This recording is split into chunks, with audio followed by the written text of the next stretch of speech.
নির্বাচন সংক্রান্ত সংস্কার শেষ করে দ্রুত জাতীয় নির্বাচন দেওয়ার দাবি জানিয়েছেন বিএনপির স্থায়ী কমিটির সদস্য আমির খসরু মাহমুদ চৌধুরী। চেয়ারপারসনের গুলশান কার্যালয়ে সমমনা কয়েকটি দলের সাথে বৈঠক শেষে তিনি আরও বলেন, নির্বাচিত জনপ্রতিনিধিরাই পরবর্তী সংস্কার এগিয়ে নেবে। এর আগে দেশের সবশেষ রাজনৈতিক পরিস্থিতি, আগামী জাতীয় নির্বাচন সহ সামগ্রিক বিষয় নিয়ে এনডিএম ও গণ অধিকার পরিষদ একাংশের সাথে বৈঠক করে বিএনপি লিয়াজো কমিটি।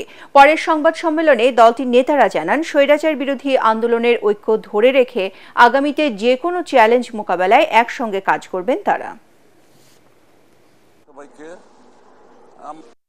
যেটা প্রথম সংস্কার দরকার সেটা হচ্ছে আগামী দিনে যে নির্বাচনটা হবে সেই ইলেকট্রাল প্রসেসের যে সংস্কার, সেই সংস্কারটা সবার আগে হয়ে যাওয়া উচিত ছিল এবং সেটা হয়ে নির্বাচনের দিকে আমরা এখন এগিয়ে যাওয়ার কথা ছিল।